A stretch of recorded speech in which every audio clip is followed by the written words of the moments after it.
So why is it a big challenge? Why is it a problem that when it comes to agriculture, people are always angry about the middlemen?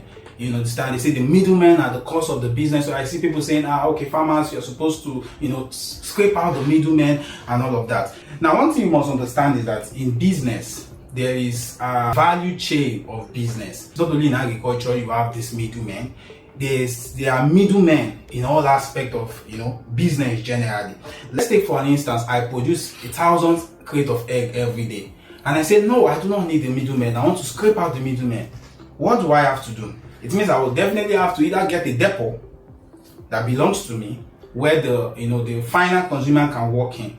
Now it simply means that if I'm producing 1,000 egg every day, now it means that I will either have to sell one crate of eggs to 1,000 people daily, or maybe you have 500 people coming and pick two crates of it. Now, if you want to look at this realistically, how realistic is this for a company that is running in that capacity and in that numbers? You see, you only end up tying down funds. The company needs this constant flow of cash.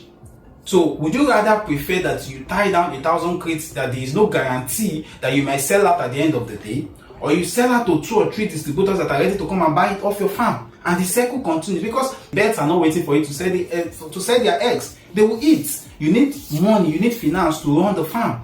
Now, it will be tedious for a farmer to run the whole value chain. Let's be realistic and not lie to ourselves. It will be tedious. You cannot be a farmer farming rice at the same time you're into rice milling production, at the same time you're now also into supply. It cannot work. So you see, business is not supposed to be about monopoly.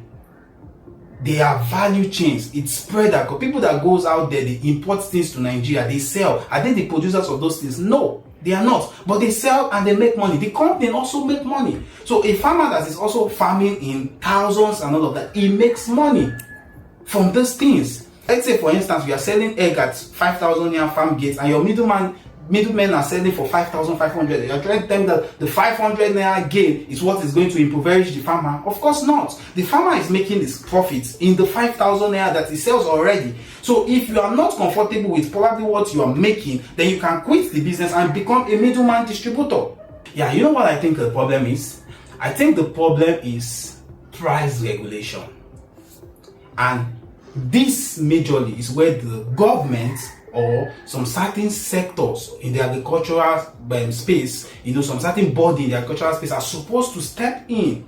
Now, Nigeria has a price regulatory problem, not only in farming venture and in farming business. So sometimes you see someone comes to the farm, they are buying this thing at 5,000 naira, and the farmer wants this thing to get to the direct user at a very cheap, cost and all of that. Now they are buying it and they are selling it at a ridiculous amount. Let's say 6,000, 5,000, 7,000. Now sometimes you go to the supermarket, you see a crate of egg being sold for 8,000 and 9,000, and I'm like, whoa, what's going on? Now, if you're a small scale farmer, then you should have no business with a middleman. Yes, that is how you make more money. But it is a different scenario for a large capacity farms that are operating in 50,000, 10,000, 20,000. They need those people. They need this value chain to be able to stay consistent in business. Business does not thrive and work on monopoly. Anyways, I just feel like in the agricultural space, we need to create a balance. Don't forget, this is CGF Farms, and you'll be seeing me more on your screen because we are going to be talking agriculture. And agriculture, it is. Don't forget. See you on the next one.